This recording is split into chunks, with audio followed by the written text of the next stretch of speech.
First Sunday of Divine Mercy, institution of the feast by Pope John Paul II, and Mass of Canonization of Sister Faustina, April the 30th, 2000. Confitemini Domino quoniam bonus quoniam in saeculum saecula misericordia eius. Give thanks to the Lord, for he is good, his steadfast love endures forever. So the Church sings on the Octave of Easter, as if receiving from Christ's lips these words of the psalm, from the lips of the risen Christ, who bears the great message of divine mercy and entrusts its ministry to the apostles in the upper room. Peace be with you. As the Father has sent me, even so I send you. Receive the Holy Spirit. If you forgive the sins of any, they are forgiven. If you retain the sins of any, they are retained. Before speaking these words, Jesus shows his hands and his side. He points, that is, to the wounds of the Passion, especially the wound is in his heart, the source from which flows the great wave of mercy poured out on humanity. For that heart, Sister Faustina Kowalska, the blessed whom from now on we will call a saint, will see two rays of light shining from that heart and illuminating the world. The two rays, Jesus himself explained to her one day, represent blood and water. Blood and water. We immediately think of the testimony given by the evangelist John, who, when a soldier on Calvary pierced Christ's side with his spear, sees blood and water flowing from it. Moreover, if the blood recalls the sacrifice of the cross and the gift of the Eucharist, the water, in Johannine symbolism, represents not only baptism, but also the gift of the Holy Spirit. Divine mercy reaches human beings through the heart of Christ crucified. My daughter, say that I am love and mercy personified. Jesus will ask Sister Faustina. Christ pours out this mercy on humanity through the sending of the Spirit who, in the Trinity, is the person love. And is not mercy love's second name, understood in its deepest and most tender aspect, in its ability to take upon itself the burden of any need, and especially in its immense capacity for forgiveness? Today my joy is truly great in presenting the life and witness of Sister Faustina Kowalska to the whole Church as a gift of God for our time. By divine providence, the life of this humble daughter of Poland was completely linked with the history of the 20th century, the century we have just left behind. In fact, it was between the First and Second World Wars that Christ entrusted his message of mercy to her. Those who remember, who were witnesses and participants in the events of those years and the horrible sufferings they caused for millions of people, know well how necessary was the message of mercy. Jesus told Sister Faustina, humanity will not find peace until it turns trustfully to divine mercy. Through the work of the Polish religious, this message has become linked forever to the 20th century, the last of the second millennium and the bridge to the third. It is not a new message, but can be considered a gift of special enlightenment that helps us to relive the Gospel of Easter more intensely, to offer it as a ray of light to the men and women of our time. What will the years ahead bring us? What will man's future on earth be like? We are not given to know. However, it is certain that in addition to new progress, there will unfortunately be no lack of painful experiences. But the light of divine mercy, which the Lord in a way wished to return to the world through Sister Faustina's charism, will illumine the way for the men and women of the third millennium. However, as the apostles once did, today, too, humanity must welcome into the upper room of history the risen Christ, who shows the wounds of his crucifixion and repeats, "Peace be with you." Humanity must let itself be touched and pervaded by the Spirit given to it by the risen Christ.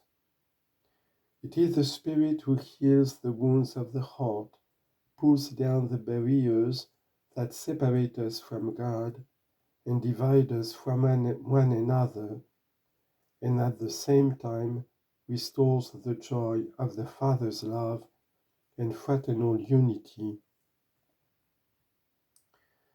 It is important, then, that we accept the whole message that comes to us from the Word of God on this second Sunday of Easter, which from now on throughout the Church will be called Divine Mercy Sunday. In the various readings, the liturgy seems to indicate the path of mercy which, while re-establishing the relationship of each person with God, also creates new relations of fraternal solidarity among human beings. Christ has taught us that man not only receives and experiences the mercy of God, but is also called to practice mercy toward others. Blessed are the merciful, for they shall obtain mercy. He also showed us the many paths of mercy, which not only forgives sins, but reaches out to all human needs. Jesus bent over every kind of human poverty, material and spiritual.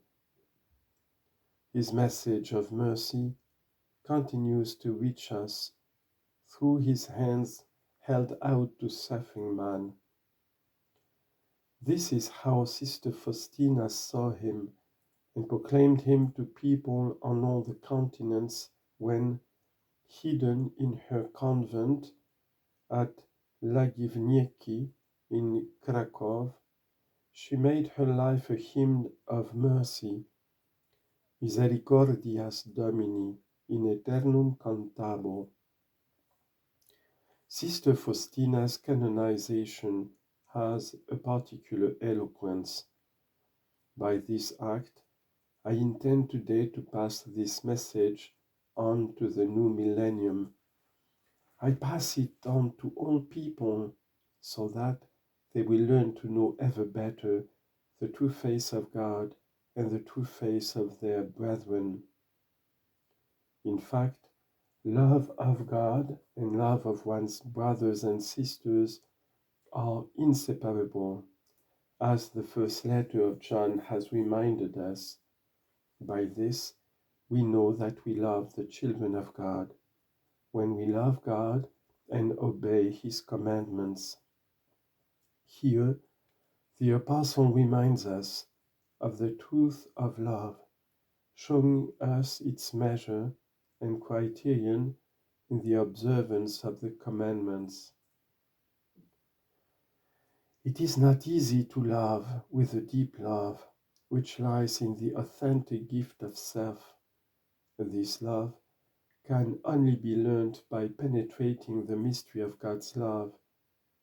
Looking at Him, being one with His fatherly heart, we are able to look with new eyes at our brothers and sisters with an attitude of unselfishness and solidarity, of generosity and forgiveness. All this is mercy.